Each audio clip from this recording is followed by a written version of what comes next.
الحمد لله الذي أحسن تدبير الكائنات وخلق الأرضين والسماوات وأنزل الماء من المعصرات وأنشأ حب والنبات وقدر الأرزاق والأقوات وأثاب على الأعمال الصالحات. ونصلي ونسلم على سيدنا وحبيبنا وشفيعنا وقرة أعيننا سيدنا محمد للمعجزات الظاهرات الذي حصل من نوره وجود الكائنات وعلى آله وصحبه إلى يوم الميقات. أما بعد، سيادة الحبائب الشرفاء والفضلاء وسعادة العلماء الأجلاء rahimani wa rahimakumullah, yang saya cintai, yang saya muliakan, keluarga besar Al-Habib Saleh bin Ali Al-Ghidri dan juga keluarga besar mempelai wanita Al-Habib Syafi'i bin Syahab beserta seluruh para habaib, para kiai, para masyayikh, para asatid dan juga Al-Habib Saleh As-Segaf yang tidak dapat kami sebutkan semuanya nama-nama beliau. Kita doakan semoga beliau semuanya dipanjangkan umur dalam taat dan sehat walafiat. Dan juga yang saya cintai, yang saya muliakan, segenap hadirin, hadirat, muslimin, muslimat, para tamu undangan yang diberkahi oleh Allah Subhanahu wa taala. Langsung saja hadirin, hadirat, karena waktu yang begitu lama, sudah siang, saya amati satu persatu wajah-wajah Anda, bukan menanti apa-apa kecuali hanya hidangan. Karena itu saya tidak berpanjang lebar. Ada satu nasihat yang disebutkan oleh Al-Imam Ibnu Hibban di dalam suatu kitabnya. Beliau mengatakan, man talaba akhan bila aibin baqiya bila akhin. Siapa orang yang mencari teman tanpa memiliki cacat ataupun kekurangan, maka selamanya dia tidak akan memiliki teman. Karena itu, mempelai pria dan wanita adalah satu di antara pasangan yang mencari teman untuk bisa membantu ibadahnya, bertagarrub mendekatkan diri kepada Allah Subhanahu wa taala. Sehingga pernikahan ini bukan salah satu di antara adat istiadat saja, tetapi pernikahan ini adalah suatu ajaran, suatu daripada pelaksanaan yang langsung dicontohkan oleh pemimpin Sayyidul Anbiya wal Mursalin Habibina Muhammad sallallahu alaihi wasallam. Sehingga dikatakan, an-nikahu sunnati faman lam ya'mal bi sunnati falaysa minni. Sesungguhnya pernikahan adalah bagian dari sunnahku. Siapa orang yang tidak mengerjakan daripada pernikahan, maka bukan daripada golonganku. Sehingga orang yang melangsungkan pernikahan, maka hendak dia mengetahui niat pertama dalam pernikahan. Yang pertama disebutkan di dalam kitab Al-Manhajus Sawi Syarhul Usul Tariqah Sada Bani Alawi daripada karangannya Al-Habib Zain bin Ibrahim bin Sumit. Niat pertama dalam pernikahan ialah bertakarrub, mendapatkan dan mendekatkan diri untuk meraih keridhaan Allah Subhanahu wa taala. Niat yang kedua di dalam pernikahan untuk mengikuti sunnah dari Nabi Muhammad sallallahu alaihi wasallam. Sehingga dikatakan oleh Al-Imam Qutbul Irsyad Al-Ghawthul Ibad wal Bilad Sayyidina Abdullah bin Alawi Al-Haddad, beliau mengatakan, ilzam kitab Allah watba' sunnatan waqtat hadakallah bil aslaf. Pegang teguh itu Al-Quran dan ikuti daripada sunnah Nabi, dan juga ikuti daripada kebiasaan orang-orang saleh. Kita tidak akan memahami Al-Quran kalau tidak melewati hadis Rasulullah sallallahu alaihi wasallam, dan kita tidak akan mengetahui tentang Rasulullah dan juga apa saja yang berkaitan tentang Rasulullah kecuali mengikuti salafus saleh, yaitu generasi-generasi orang-orang tua kita terdahulu yang beriman dan bertakwa kepada Allah Subhanahu wa taala. Sehingga pernikahan ini mengingatkan kepada kita, baik pasangan yang sudah lama ataupun pasangan yang baru saja menikah, bahwa pondasi di dalam pernikahan mengikuti sunnah Nabi Muhammad sallallahu alaihi wasallam. Niat yang nomor 3 dalam pernikahan ialah niat untuk memperbanyak keturunan, sebagaimana Rasulullah sallallahu alaihi wasallam beliau bersabda, tanakahu wa takthuru fa inni ubahi bikumul umam yaumal qiyamah. Menikahlah kamu, perbanyak keturunannya, kata Rasulullah. Kenapa kita harus banyak keturunan? Kenapa kita harus menikah? Karena kata Rasulullah sallallahu alaihi wasallam, aku akan membanggakan kamu nanti di hadapan umat yang lain di hari kiamat, kata Nabi Muhammad sallallahu alaihi wasallam. Karena itu saudara-saudara yang dimuliakan oleh Allah, singkat saja, ada beberapa kewajiban dari seorang pria untuk menunaikan haknya kepada wanita. Kewajiban tersebut saya rangkum menjadi 3 kewajiban. Yang pertama, sebagaimana dikutip di dalam kitab Uqudul Lujain fi Huquqi Bain Zawjain, karya daripada Syekh Muhammad Nawawi bin Umar Al-Bantani. Apa kewajibannya? Yang pertama, kata Rasulullah sallallahu alaihi wasallam, ayyut'imat ta'am idza ta'ima. Kasih makanan yang halal kalau si perempuan butuh makanan. Karena itu saya mengingatkan kepada diri saya dan kepada semua yang hadir agar memberikan makanan yang halal dan thayyibah, makanan yang halal, makanan yang baik. Kenapa harus makanan yang halal? Kenapa harus makanan yang baik? Karena kata Rasulullah sallallahu alaihi wasallam, kullu lahmin nabata min haram asad jawarihuhu sya'am abah. Semua daging yang tumbuh dari perkara-perkara yang haram, maka daging itu akan melakukan maksiat, mau atau tidak mau, sadar ataupun tidak sadar. Karena itu bagi akhina fillah Muhammad bin Saleh Al-Gadri, saya tanamkan dan saya ingatkan untuk memberikan daripada makanan yang halal, jangan masuk ke dalam perut istri dan anaknya nanti kecuali makanan yang mengandung daripada pahala dan ridha dari Allah Subhanahu wa taala. Yang kedua yang harus dilakukan bagi seorang suami, wa yaksuha idza iktasa, memberi pakaian bagi istrinya dengan pakaian yang menutup aurat. Pakaian tidak mesti mahal kaum wanita, pakaian tidak mesti berbrand atau pakaian yang memiliki dijual di toko-toko yang bernama, tetapi pakaian yang disebutkan di dalam syariat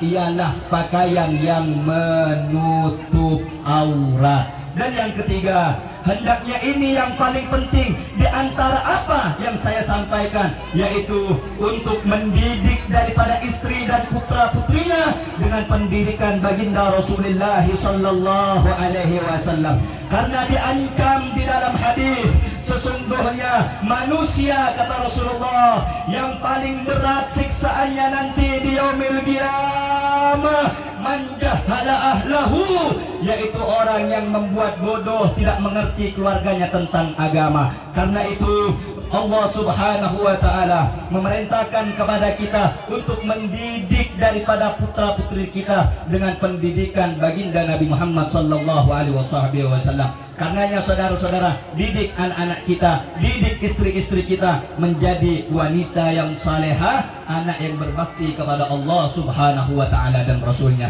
Kemudian kewajiban seorang istri kepada seorang pria atau suaminya, saya singkat saja, hanya ada 4 poin yang ingin saya sampaikan. Yang pertama, kata Rasulullah sallallahu alaihi wasallam, ayyuma mra'atin,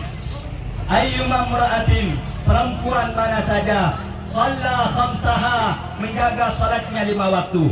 Karena itu perempuan wajib menjaga salat, wajib beribadah kepada Allah Subhanahu wa taala. Jangan harta banyak, pakaiannya mewah, tunggangannya indah, rumahnya megah, tapi tidak melaksanakan sholat. Wal iyadu billahi min dzalik. Perempuan mana saja kalau pengen bahagia, jaga sholat 5 waktu: zuhur, asar, maghrib, isya, dan subuh. Subuh berapa rakaat ibu-ibu? 2 apa 4? Oh, masih ingat, berarti masih sholat. Alhamdulillah. Jadi bagi seorang wanita harus dia menjaga sholatnya. Kenapa? Kalau Anda ingin diperbaiki daripada ekonominya, perbaiki hubungan Anda dengan Allah Subhanahu wa ta'ala. Ada satu untayan nasihat dari ulama besar, namanya Syekh Mutawalli Asy-Sya'rawi, ulama Mesir, mufti Mesir. Beliau mengatakan, apa kata beliau? Jangan pernah engkau khawatir tentang rizkimu, karena rizkimu tahu di mana alamat rumahmu. Kalau kita ingat kepada Allah, maka Allah akan menjamin rizki kita. Kalau kita lupa kepada Allah, maka jangan berharap kita akan mendapatkan rezeki kita. Wal'iyadzubillahi min dzalik. Yang kedua, kewajiban seorang istri, shalla khamsaha wa shamat syahraha. Puasa Ramadannya dijaga. Waktu puasa tanpa halangan, tidak menyusui, tidak dalam hamil, tidak dalam keadaan haid atau nifas, wajib untuk melaksanakan puasa di bulan suci Ramadan. Cuma ibu-ibu zaman sekarang ini perempuan kadang-kadang tidak punya uzur, tidak punya alasan yang dapat menyebabkan dia boleh untuk tidak puasa. Dia bilang boleh, ditanya nanti sama suaminya, ngapa tak puasa, aku haid, padahal tak ada. Ini hati-hati nih, jangan macam-macam, karena itu berkaitan tentang kewajiban kita seorang hamba kepada Allah Subhanahu wa ta'ala. Wajib melaksanakan puasa di bulan Ramadan. Yang ketiga, ini yang tidak kalah penting ibu-ibu, ini banyak mungkin dilupakan orang. Apa itu? Wa ata'at ba'laha aw zawjaha. Mesti wajib taat kepada suami. Di zaman sekarang mentang-mentang si perempuan ni kaya raya, you suaminya udah ditunjuk-tunjuk pakai jari tunjuk. Na'udzubillahi min dzalik. Makanya perempuan yang baik itu sudah saya sampaikan. Banyak orang datang bu, minta nasihat, minta petunjuk. Habib, saya ini pengen nikah. Perempuan macam apa yang nak saya cari? Habib, apa kata saya? Perempuan itu tidak dilihat daripada parasnya ataupun fisiknya, karena fisik dan paras kecantikan akan hilang ketika bertambahnya usia. Betul apa betul? Macam-macam zaman sekarang ini, orang bisa cantik, yang hitam bisa putih, yang buruk pun bisa cantik. Betul? Tergantung skincare.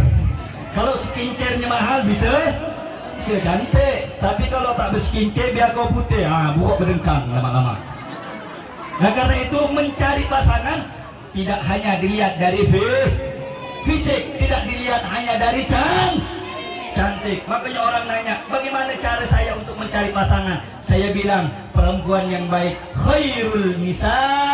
Perempuan yang baik itu seperti apa? Imra'atun, adalah seorang wanita idza nazarta ilaiha sarratka. Kalau engkau lihat, menyenangkan hatimu, menenteramkan jiwamu, membuat capekmu, lelahmu di luar sana terobati dengan melihat senyuman dari istri atau wanitanya. Karena itu, bagi saudari saya daripada Syarifah Az-Zahra, secapek apapun Anda, jangan pernah menghilangkan daripada senyuman kecil di bibir Anda ketika menyambut datang atau pulangnya suami Anda, Muhammad bin Saleh Al-Ghadri. Karena itu ibu yang dimuliakan oleh Allah, seorang wanita wajib taat kepada wajib berbakti kepada Hadirin, zaman sekarang ini saya kasih sedikit saja. Seorang ibu ini, perempuan ini, bu, ini yang ceramah saya ke ibu nih, bu, tutup sikit lo mulut bukan apa.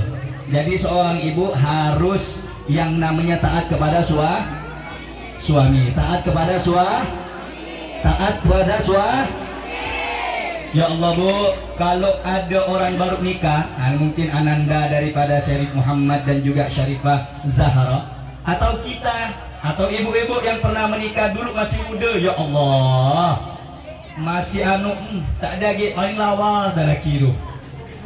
Walaupun laki tu hitam, Masya Allah, manisnya abah ni. Dulu, setelah 2 tahun menikah, punya anak 3 tahun, 4 tahun punya anak 2, datang laki ngomong sama saudara perempuannya, kau tengoklah adik aku macam Hajar Aswad. Tak boleh buat macam gitu, betul? Tak boh? Cintai suamimu, hargai suamimu. Laki-laki itu cuma satu diminta bu, dia pemimpin. Yang namanya pemimpin tuh jangan sampai jatuh-jatuh. Yang namanya ketua jangan sampai disuruh-suruh. Jadi yang namanya pemimpin, hargai kepemimpinannya. Kalau ibu bisa menghargai, insya Allah ibu akan dicintai. Paham tak Bu? Jelas tak Bu? Bahkan Bu, di dalam hadis Rasulullah sallallahu alaihi wasallam beliau pernah bersabda, andaikan laki ibu ini mengeluarkan nanah dari tubuhnya, ibu jilat tidak akan mampu menghilangkan berapa besarnya bakti seorang istri kepada suami. Ini jangankan sampai benanah, minta ambilkan kopi apa kata bininya, ambil seorang punya tangan Bu, godak seorang punya kaki buatlah seorang. Betul apa betul? Betul apa betul? Betul apa betul? Bu, pengen masuk surga enggak? Pengen masuk surga enggak? Taat kepada suami, taat kepada suami. Ini kalau suami lagi berangkat kerja, Masya Allah, gaji suami 5 juta. Balik dari berangkat kerja, apa kata istrinya? Dek, kata suami, aku kasih kau ni duit 5 juta, jangan sampai tak habis. Apa kata istri? Bang, kalau nak bunuh orang kafir, kayok lah. Itu kalau ada duit. Kalau tak ada duitnya, bang, kerja siang malam pergi tak balik-balik. Kau tengoklah beras habis, pampers anak dah habis, gula licin kopi habis. Kalau abang datang ke sini tak bawa duit, hidup di luar kayak abang. Bu, yang saya omongan ni mama. Bu, jelas enggak? Paham enggak? Jadi kalau menikah itu tidak memandang mate, jangan memandang mate. Maaf Bu, zaman sekarang orang cari daripada menantu cari yang kah, cari yang kah. Di sini ada macam gitu tak ada ya? Masya Allah, di sini nih ibu-ibunya wanita solehah semuanya, Masya Allah. Bapak-bapaknya soleh semua, Masya Allah. Yang saya umumkan tuh orang Subang sana jauh. Di sana tuh kalau udah nyari menantu, wah ada santri pakai sepeda motor. Motor itu Vega, motornya atau motor Karisma dulu, zaman dulu, atau Supra. Dia ngomong gini, Pak, saya ini suka dengan anak bapak. Apa kata dia? Kau ini apa penghasilannya? Saya bawa balik mondok Pak. Oh nantilah ya, saya tanya dengan anak saya dengan emaknya. Tidak diterima saudara-saudara. Betul apa betul? Tapi kalau yang datang itu buruk lantak macam mana pun, kalau bawa Fortuner, bawa Pajero, apa kata bapaknya? Gila nak dipinta anakku ni. Betul apa enggak? Betul apa enggak? Betul apa enggak? Tapi itu orang seberang, sini tak ada. Orang seberang, sini Masya Allah semua ibu-ibunya soleh. Di sini tak ada. Ada ke macam gitu? Tak ada, tak ada ngaku. Mana ada ngaku? Betul apa betul? Betul apa betul? Betul apa betul? Jadi ibu-ibu wajib taat kepada suami. Dia berapa dah ni? Berapa dah betul? Saya lupa. Yang keempat terakhir. Bukan apa saya dicolet-colet, saya kira apa? Lupa so berhenti. Bu, jangan lupa taat kepada taat kepada tadi ni beliau ni colet-colet saya lapar kali. Saya ni dari Pontianak Bu, 12 jam lapar tak Bu? Lebih jauh lagi saya. Cuman saya ni diam je. Bukan apa, dari tadi tak bisa merokok apa ni, pasang mulut.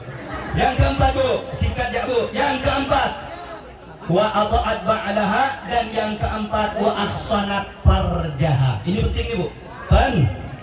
Bu. Tidak ibu-ibu ni ya. Geram saya. Taat kepada suami, dan yang keempat menjaga kehormatan. Apalah kehormatan suami? Kehormatan ibu yang dijaga. Udah salah jaring lagi.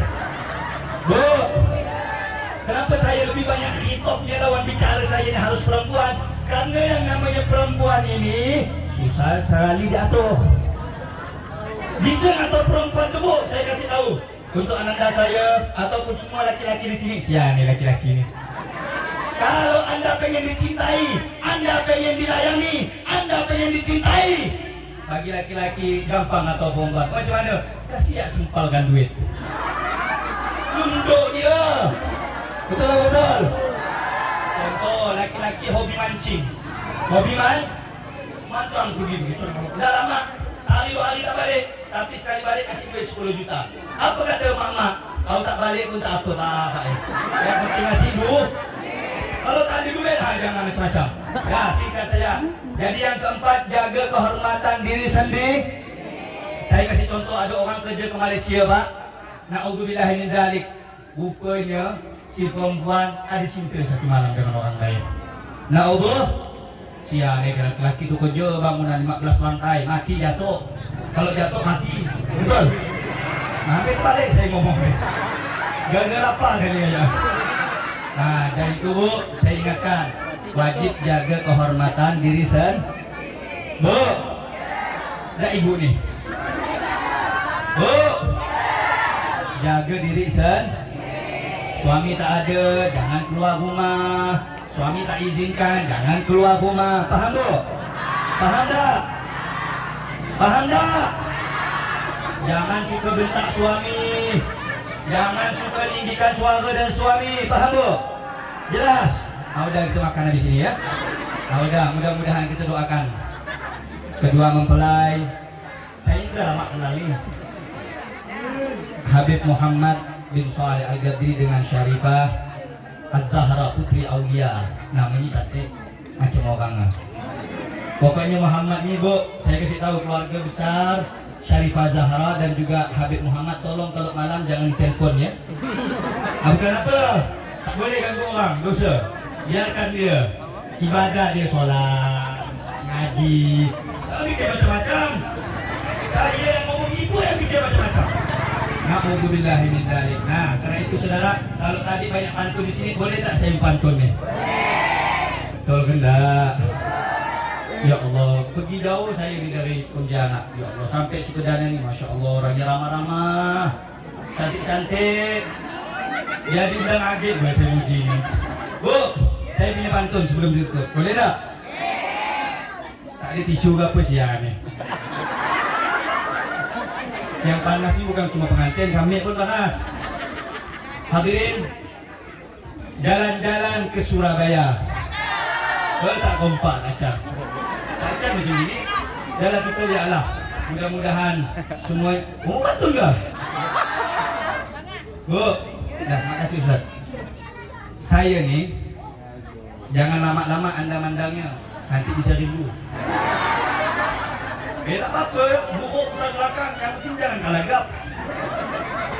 Kalau ada sumur di ladang, ngomonglah ramai-ramai, cakep gitu. Biar kompak sekali. Kalau ada sumur di ladang, bolehlah kita menumpang mandi. Kalau ada umur kita panjang, bolehlah Habib Tuan Guru Ustaz yang ada di sini dikawinkan lagi. Kalau pantun dari tadi biasa dah kita dengar. Cuma Bu, saya lihat dari sini ini Ustaz, Habib, Kiai, Tuan Guru semua takut bini semua. Takut bini. Saya lihat tampang-tampang tak ada yang berani. Tak ada yang berani. Tapi insya Allah ini soleh semua insya Allah. Satu cukup. Sukadana cukup, satu Ketapang, satu Pontianak, satu. Kita doakan semoga kedua mempelai Allah berkahi rumah tangganya. Amin. Amin. Yang ramai yang kompak. Amin. Semoga Allah jadikan keluarganya sakinah, mawaddah, warahmah. Allah panjangkan umurnya. Allah sehatkan rohani jasmaninya. Dan semoga semuanya yang hadir Allah kabulkan hajatnya. Allah ijabah doanya. Allah jadikan keturunan kita saleh dan salehah. Yang jomblo mudah-mudahan cepat nikah. Yang susah mudah-mudahan dipermudah. Yang sedih mudah-mudahan bahagia. Yang satu nambah dua. Amin ya Rabbal. Amin ya Rabbal. Bu, saya mau tanya sebelum saya tutup nih.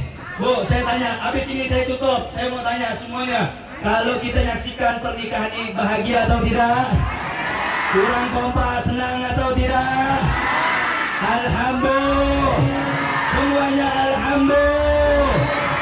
Ini semuanya atas berkat rahmat dari siapa? Atas anugerah dari siapa? Alhamdulillah. Baiklah hadirin yang dimuliakan oleh Allah, tak panjang lebar apa yang saya sampaikan. Kalau ada kata-kata yang salah, saya mohon maaf. Wabillahi taufik wal hidayah wal ridha wal inayah. Wassalamualaikum warahmatullahi wabarakatuh.